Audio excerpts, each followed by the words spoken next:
एकदम डर जाती है। वो अब तृष्णा को लेकर कहाँ जाएगी?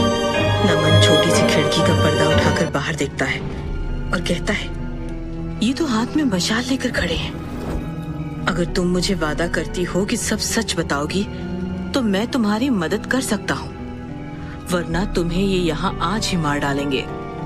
मृगांका बंगारू की तरफ देखती है, फिर तृष्णा की तरफ देखती है और नमन को यकीन दिलाती है कि वो उसे सब सच बताएगी, लेकिन सच जानने में उसे भी वक्त लगेगा। नमन उसकी बात में हामी भरते हुए कहता है, तो ठीक है, अब मैं इनसे निपटता हूँ। नमन बाहर जाकर देखता है, कम से कम 15 गांव के मर्द मृगांका के दरवाजे पे खड़े होते हैं। नमन उन लोगों से कहता है, आज मैं और दीवान सिंह मृगांका की वजह से ही जिंदा है और मदन को इन लोगों ने नहीं मारा है। उसकी मौत एक हादसा थी। मैं आप लोगों से कहना चाहता हूँ कि मृगांका को एक और मौका देना चाहिए। वो इस गांव की भलाई ही चाहती है। तभी भीड़ में से कोई कहता है, अरे कैसी भलाई? देखा नहीं, डायन को घर में पनाह दी है इसने। ये जब से आई है इस गांव में लोग मर ही रहे हैं। नमन गुस्से में कहता है, लेकिन फिर भी क्रियाकर्म के लिए आप उसे ही बुलाते हैं, क्यों? क्योंकि आपको पता है कि उसके अंदर विद्या है और ये मेरा आदेश है कि मृगांका इसी गांव में रहेगी और आप लोग उससे दूरी बनाकर रखेंगे। और किसी ने भी मेरी बात का उल्लंघन किया तो उसकी सजा सब जानते हैं। और ऐसा कहते ही नमन अपनी पिस्तौल को हाथ में पकड़ लेता है। धीरे धीरे गांव वाले वहां से अपने अपने घर की तरफ चले जाते हैं। नमन जैसे ही अंदर आता है, मृगांका उसका शुक्रिया करती है, लेकिन नमन बहुत ही पैने अंदाज में कहता है, जब तक सच का पता नहीं चल जाता, बस तब तक। यहाँ अम्मा ठाकुर को कागज देती है। ठाकुर उसे पढ़ता है। वो यहीं आसपास है। जो राज हम छुपा रहे थे वो किसी को तो पता है। ये पढ़कर ठाकुर की हलक सूख जाती है। वो दराज में पड़ी अपनी बीवी की फोटो निकालता है और फिर उसे देखकर कहता है, सब तेरी वजह से ही हुआ है, तू ही लाई है प्रलय। तभी अचानक झूमर टूटकर नीचे गिर जाता है। घर की नौकरानी, जिसका नाम निशाला है, भाग कर ऊपर आती है। ठाकुर उसे वहां सफाई करने को कहता है और अम्मा को लेकर नीचे चला जाता है। निशाला नाम की नौकरानी सफाई कर रही होती है और ठाकुर के जाते ही वो ठाकुराइन की फोटो उठाती है, उसे थोड़ी देर देखती है और दराज में वापस रख देती है। ऐसा लगता है जैसे उसका इस फोटो के साथ या तो कोई रिश्ता है या वो ठाकुराइन को बहुत करीब से जानती थी। दोपहर होने से पहले तृष्णा को मृगांका और बंगारू लेकर जंगल में जाते हैं। मृगांका उसे एक कोने में खड़े होने को कहती है और उसे बताती है, वशीकरण की विद्या सबसे आसान है। बस जिसको वश में करना है उसकी आंखों में देखकर और सीने पे हाथ रखकर ये कहो कि मुझे पता है तेरे भीतर चल क्या रहा है, और फिर तुम उसके जहन की बातें जान सकते हो। नमन खड़ा खड़ा ये सब देख रहा होता है और कहता है, ऐसे थोड़ी होता है। मृगांका उसके पास जाती है और उसके सीने में अपना हाथ रखकर कहती है, पता है मुझे तेरे अंदर क्या चल रहा है। और ऐसा कहते ही नमन के अंदर होती हलचल को वो महसूस करती है और उससे एकदम दूर खड़ी हो जाती है। नमन उसको पूछता है, क्या हुआ? डर गई क्या मुझसे? तो तुझे लगता है कि तेरी माँ के मरने के पीछे तेरा बाप है? नमन ये सुन भौचक्का रह जाता है। उसने तो ये बात अपने जहन से कभी बाहर भी नहीं निकाली थी। बचपन की याद को मृगांका ने कैसे पढ़ लिया? नमन को बचपन में जरूर लगता था कि ठाकुर ने ठाकुराइन को मारा है, क्योंकि ठाकुराइन और ठाकुर की आपस में बहुत लड़ाई होती थी। एक दिन ठाकुर ने गुस्से में कह दिया था कि मार डालूंगा तुझे, और वो बात नमन ने रट ली। उसने अम्मा और अपने चाचू के सामने भी ये बात जाहिर की थी, और ऐसी बातें तो लोग बच्चा है बोलकर वैसे ही जाने देते हैं। और हॉस्टल जाने के बाद नमन भी ये सब भूल गया।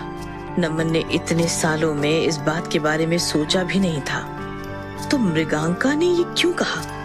क्या उसके जहन में मृगांका को इस दृश्य का इतना तरोताजा दिखना किसी बात की तरफ इशारा करता है? क्या नमन अब भी अपने पिता से नफरत करता है?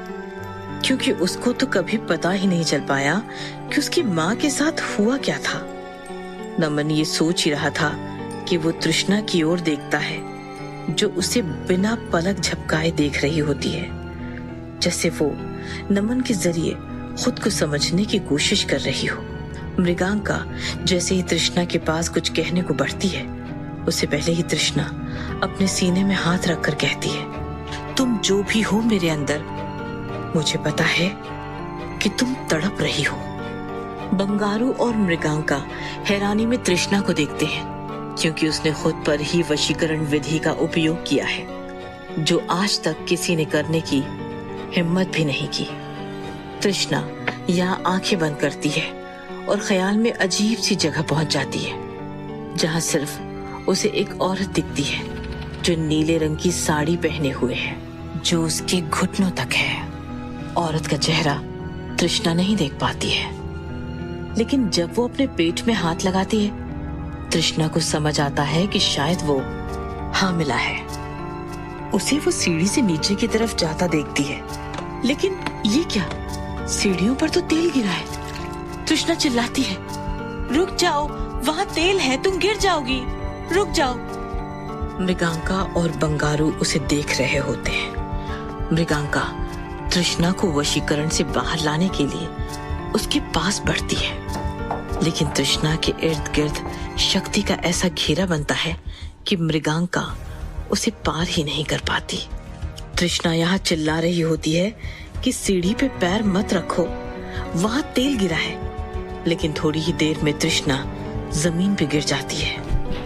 बंगारू तृष्णा पर भस्म फेंकता है और वो मृगांका को पकड़कर रोती हुई कहती है, मौसी, उसे जबरदस्ती मारा था, वो सीढ़ी से गिर गई। सबने देखा लेकिन किसी ने बचाया नहीं। बंगारू उससे पूछता है, कैसा था घर? क्या क्या था घर में? याद करके बता। तृष्णा दिमाग पे जोर डालती है और कहती है, उसके बाल बहुत लंबे थे, घर बहुत बड़ा था और घर के बाहर एक बड़ा बगान था। नमन ये सुनकर तृष्णा के पास आता है और पूछता है, आंगन में आम का पेड़ है? मृगांका और बंगारू नमन को चौकस होकर देखते हैं और फिर तृष्णा को देखते हैं। यहाँ ठाकुर अम्मा को लेकर घर के आंगन में बैठता है और नौकर को कहता है कि अम्मा का खाना यहीं लेकर आओ। अम्मा आंगन में बैठ बगान की ओर देख रही होती है, जिसमें वही आम का पेड़ होता है जो तृष्णा ने अभी अभी देखा था। क्या अम्मा के घर से तृष्णा के अंदर शोरगुल मचाती आत्माओं का कोई ताल्लुक था? क्या यही बात अम्मा ठाकुर को बताना चाह रही थी? यहाँ बंगारू नमन को पूछता है कि उसकी हवेली में कौन रहता था। नमन बताता है कि जोधरगढ़ वाली हवेली में छोटे दादू और छोटी अम्मा रहते थे। दोनों के मरने के बाद से वो हवेली खाली पड़ी थी। मृगांका कहती है कि यानी दूसरी आत्मा तेरे घर की है। तृष्णा पूछती है, तो पहली किसकी थी? बंगारू उसे बताता है कि वो 6 आत्माओं में सबसे कमजोर थी, इसीलिए पकड़ में आ गई। लेकिन इसको वश में करने के लिए इसके बारे में जानना बहुत जरूरी है। मृगांका नमन को कहती है, क्या तुम ये पता कर सकते हो? नमन हाँ में सिर हिलाकर वहां से चला जाता है। मृगांका तृष्णा को खाने को मीठा देती है और कहती है, इससे तुझे ताकत आएगी, अभी ये सफर बहुत लंबा है। बंगारू मृगांका का तृष्णा के लिए प्यार देखकर कहता है, ये तेरे पास हमेशा के लिए नहीं है। उसकी शक्तियां मेरी और तेरी शक्तियों से बहुत आगे है। खुद का वशीकरण हर कोई नहीं कर पाता, लेकिन इसने किया है मृगांका। आज इसने खुद अपने अंदर के एक साए को पहचाना है। मृगांका बंगारू की बात समझ रही होती है, लेकिन वो तृष्णा को अपनी बच्ची की तरह प्यार करने लगी थी। ऐसा लग रहा है कि उसका दूर जाना शायद वो बर्दाश्त ही नहीं कर पाएगी। दीवान मायापुर वाली हवेली से दूसरी गाड़ी लेकर आता है और कहता है, छोटे ठाकुर अभी निकल चलते हैं ताकि शाम से पहले घर पहुंच जाएं। नमन उसकी बात में हामी भरता है और उसको पूछता है, दीवान सिंह तुम हवेली में कितने सालों से हो? दीवान सिंह गाड़ी चलाते हुए उसे बताता है, सारी पुश्तों ने हवेली का ही नमक खाया है। छोटे ठाकुर हमारे दादा आपके दादा की गाड़ी चलाते थे, फिर बाबूजी और अब हम तो बड़े भी हवेली में ही हुए। आपकी बड़ी अम्मा फिलोरी देवी हमको बहुत प्यार से खाना खिलाया करती थी। नमन, जो सिर्फ उस छोटी वाली औरत के बारे में जानना चाहता था, उससे पूछता है, कितने लोग रहते थे वहां? अब मेरा मतलब जोधरगढ़ में? दीवान थोड़ा सा हैरानी से पूछता है, जोधरगढ़ के बारे में अचानक से आपको क्यों जानना है? नमन बात को टालते हुए कहता है, नहीं, ऐसे ही एक बार कोई पुरानी एल्बम में एक तस्वीर देखी थी, थोड़ी पुरानी और धुंधली थी। दीवान गाड़ी चलाते चलाते पूछता है कि कैसे दिखती थी? नमन बोलता है कि लंबे बाल, नीली साड़ी पहने और फोटो में वो प्रेग्नेंट थी, यानी पेट से थी। दीवान याद करते हुए कहता है, छोटे ठाकुर ऐसा तो कोई याद नहीं आ रहा है, मैं सोच कर बताता हूँ, हो सकता है तब हम भी बहुत छोटे हो। अरे अम्मा से पूछ लेना, आप उनको पता होगा। नमन अचानक कहता है, नहीं नहीं, अभी अम्मा को परेशान नहीं कर सकते, उनकी तबीयत भी ठीक नहीं, तुम भी ये बात किसी से भी मत करना। दीवान सिंह हाँ में सिर हिलाता है और जोधरगढ़ की ओर गाड़ी घुमाता है। घर की नौकरानी, जिसका नाम निशाला है, अम्मा के लिए खाना लेकर आती है और कहती है, जल्दी ठीक हो जाओ मालकिन, आपकी आवाज सुने बगैर यहाँ हवेली में मन ही नहीं लगता। और फिर वो खाना रख कर चली जाती है। अम्मा उसका चेहरा देखना चाहती थी, लेकिन देख नहीं पाती है। अम्मा ठाकुर से इशारे में पूछती है कि ये कौन है? ठाकुर अम्मा को बताता है कि पास में ही रहती है, यहाँ हवेली की देखरेख के लिए रखा है। निशाला अंदर चली जाती है और रसोई में जाकर अम्मा की चाय में चीनी की जगह कुछ और मिलाती है। कुछ तो रिश्ता है उसका इस घर से, इस घर के लोगों से, जो वो ठाकुर की बीवी की फोटो देखकर उसे सहेजने लगी। अभी बहुत सारे राजों से पर्दा उठना बाकी था, अभी सच की एक भी परत नहीं खुली है। यहाँ मृगांका तृष्णा को लेकर वापस घर में प्रवेश करती है। तृष्णा, जो थोड़ा परेशान होती है, मृगांका को पूछती है, जिस औरत को मैंने देखा था उसे उसके घर वालों ने क्यों मारा होगा मौसी? मृगांका जमीन पे बैठ घुटने पे कोहनी टिकाकर उसे बताती है, लोग बड़े विचित्र तरह के होते हैं। पहले उन्हें औरत चाहिए होती है और फिर उसी औरत को मार पीट कर रखते हैं, यहाँ तक कि मार भी देते हैं। तृष्णा बहुत ही मासूमियत से पूछती है, तुम्हारे घर में भी कोई मरा था? मृगांका उसे बताती है, हाँ, अम्मा, बहन सब मर गए, इसीलिए तो औरतों का क्रियाक्रम कर अपने पाप काट रही हूँ। तृष्णा फिर मृगांका को पूछती है, क्या मेरे भी घर में ऐसा हुआ होगा मौसी? तुम मेरी माँ को जानती थी, वो भी मर गई। मृगांका तृष्णा के मासूम सवाल सुनकर भावुक हो जाती है और कहती है, तू कौन है, कहाँ से आई है? मुझे नहीं पता, लेकिन मैं जिस दिन तुझे घर लाई थी तब से अपनी बेटी जैसे पाला है। हाँ, तेरे साथ मेरा बर्ताव थोड़ा सख्त जरूर था, लेकिन मुझे लगा कि मैं तुझे सब आने वाली मुसीबतों से बचा रही हूँ। तृष्णा मृगांका की गोद में सिर रखती है और कहती है, पता है, जब बंगारू ने कहा कि कोई ऐसी चीज याद करूं जिससे मुझे खुशी मिलती है, तो मुझे बस तुम दिखी मौसी। मैं तुम्हें छोड़कर कहीं नहीं जाऊंगी। यहाँ मृगांका और तृष्णा का रिश्ता और गहरा हो रहा होता है। वहीं दूसरी तरफ नमन अपनों को लेकर ही सवालों के बीच में उलझ गया होता है। वो जोधरगढ़ की हवेली में बने एक पुराने कमरे को खोलता है, जहाँ धूल मकड़ी के जालों में लिपटी बहुत सारी पुरानी चीजें उसे मिलती हैं। पुराने जमाने की पोशाकें, कुछ पुरानी तस्वीरें। वो तस्वीरों को उठाकर देखने लगता है। दूसरी तरफ से निशाला खाने के लिए नमन को बुलाने उसके कमरे की तरफ बढ़ रही होती है। नमन को उन 10-20 पुरानी फोटो में वही औरत की फोटो भी मिलती है। नीली साड़ी, लंबे बाल, हाथ की बाह तक भरे कंगन। वो खुद से कहता है, ये तो वही है जिसका जिक्र तृष्णा ने किया था। वो फोटो के साथ कुछ और भी ढूंढने की कोशिश करता है। जब उसे ऐसा प्रतीत होता है कि उसके पीछे कोई है, नमन एकदम डर जाता है। वो उसके पास में रखे टूटे हुए मेज की डंडी उठाता है। तभी पीछे से आवाज आती है, ये दीवान सिंह क्या बता रहा है? नमन पीछे मुड़ता है और देखता है कि ठाकुर उसके सामने खड़ा है।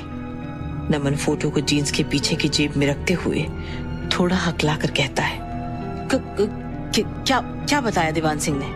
कि यही तुम पर किसी ने हमला किया और फिर गाड़ी पोल से टकरा गई। नमन मन में सोचता है कि अच्छा हुआ दीवान ने पूरी बात डैड को नहीं बताई। नमन ठाकुर से कहता है, हाँ, अगर मृगांका ने हमें ना बचाया होता तो न जाने क्या हो जाता। आप खुद ही सोचिए, इसके बाद में कैसे उसे मार सकता था। उसको थोड़ा वक्त दिया है, वो जल्द ही मायापुर गांव छोड़कर चली जाएगी। ठाकुर की आंख में पानी भर आता है। वो नमन को गले से लगाता है और कहता है, अगर तुझे भी कुछ हो जाता तो? बेटी को तो पहले ही खो चुका हूं, लेकिन अब तुझे। ठाकुर आगे कुछ नहीं बोल पाता। नमन बाप को भरोसा दिलाते हुए कहता है कि मुझे कुछ नहीं होगा, किसी को कुछ नहीं होगा। तभी निशाला दरवाजे पे हल्का सा खटखटाती है और कहती है, वो खाना लग गया है जी।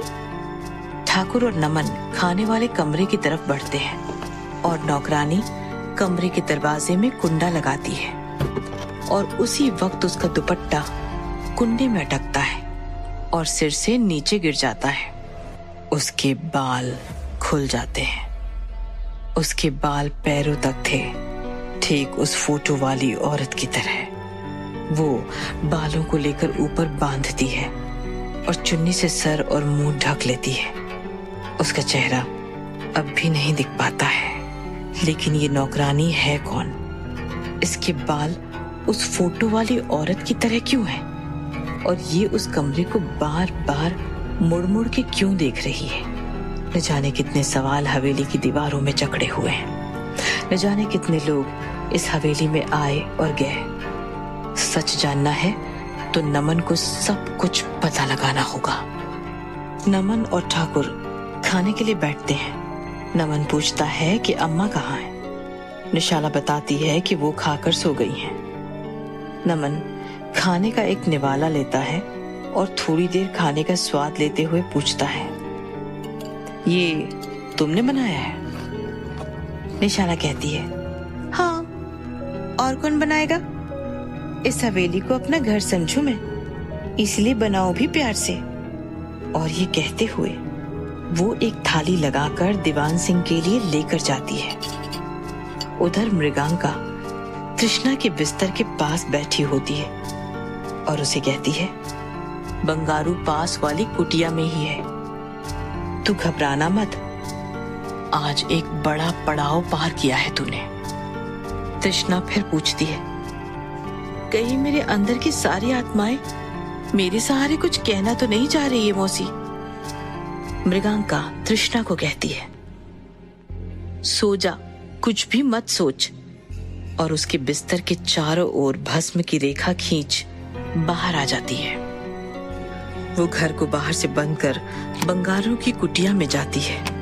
बंगारू चिंतित हो कुटिया में चल रहा होता है। मृगांका उसको पूछती है, क्या हुआ? तू परेशान क्यों है? आज तो सब ठीक से हुआ है। बंगारू खिड़की के बाहर चांद की ओर देखता है और कहता है, नहीं मृगांका, उस लड़की ने आज खुद को काबू किया है, कल वो तुझे भी काबू कर सकती है, तुझसे तेरी शक्तियों को छीन सकती है। मृगांका गुस्सा होकर चिढ़कर कहती है, 12 साल की बच्ची जिसको तू बस 2 दिन से जानता है, उसके बारे में तू ये बोल रहा है? अरे वो मेरी बेटी है, इतनी जल्दी उसको लेकर तू किसी भी निष्कर्ष में कैसे पहुंच सकता है? बंगारू मृगांका को समझाने की कोशिश करता है, जैसे मैंने पहले भी कहा था, बिना उसका पिछला जाने मैं कुछ नहीं कर सकता, लेकिन तेरी ममता उस पर इतनी हावी है कि तू उसका भूत जानना ही नहीं चाहती है। मृगांका एकदम से गुस्सा कर कहती है, हाँ, नहीं जानना मुझे कुछ। वो मेरी बेटी है और मैं उसका खुद ध्यान रखूंगी। अगर तुझे मेरी मदद नहीं करनी तो जा सकता है। मृगांका के मुंह से ये सुनकर बंगारू को धक्का लगता है। उसकी जात में इंसान को पाला तो जाता है, लेकिन उससे दिल का नाता नहीं जोड़ा जाता। मृगांका ने तो लड़की में सब कुछ देख लिया था। इधर नमन सोच में होता है कि आखिर इस नीली साड़ी वाली औरत के साथ क्या हुआ। तभी उसको कुछ गिरने की जोर से आवाज आती है। वो कमरे से बाहर जाता है तो देखता है कि सीढ़ी के पास वाला पुराना गुलदान गिरा पड़ा है। वो उसे सीधा करता है कि तभी उसको गुलदान के निचले भाग में उस नीली साड़ी वाली औरत की पूरे परिवार के साथ फोटो मिलती है। वो उस फोटो को देखकर ऐसा चौंकता है कि उसे समझ नहीं आता कि उसे क्या करना चाहिए। वो फटाफट जाकर दीवान को उठाता है और कहता है कि हमें अभी के अभी जाकर मृगांका से मिलना होगा। दीवान उबासी लेते हुए उससे पूछता है, छोटे ठाकुर क्या हुआ? सुबह तक रुक जाते हैं, जंगल का रास्ता तो आपने देख लिया है। नमन हड़बड़ाहट में कहता है, वक्त नहीं है, जल्दी चलो। दीवान सिंह गाड़ी निकालता है और दोनों मायापुर गांव की तरफ निकलते हैं। पीछे से घर की नौकरानी घूंघट उठाकर उन्हें जाता हुआ देखती है और फिर घर के अंदर जाकर चिटकनी लगा देती है। बंगारू यहाँ मृगांका को कहता है, लगता है अब तुझे मेरी जरूरत नहीं है। मृगांका कुछ नहीं कहती। बूढ़ा बंगारू वहां से जाने को होता है, लेकिन मृगांका उसे रोकते हुए कहती है, सुबह जाना, और कुटिया से अपने घर की तरफ बढ़ती है। मृगांका के स्वभाव से बंगारू समझ जाता है कि वो तृष्णा को खोने के डर से सच से बचा कर रखेगी, लेकिन एक मृगांका की वजह से वो हर किसी की जान को जोखिम में नहीं डाल सकता। बंगारू बैठकर योजना बनाने लगता है जिससे वो मृगांका को बातों के जाल में फंसा सके। यहाँ नमन और दीवान जंगल पार कर गांव की ओर बढ़ते हैं। ऐसा क्या है फोटो में कि उसका मृगांका से मिलना इतना आवश्यक हो गया था? क्या तृष्णा का कोई सच लेकर वो मायापुर जा रहा था, या हवेली के किसी राज से पर्दा उठने वाला था? जानने के लिए जुड़े रहिए काल भैरवी की इस रहस्यमयी कहानी के अगले भाग में, सिर्फ पॉकेट एफएम पर।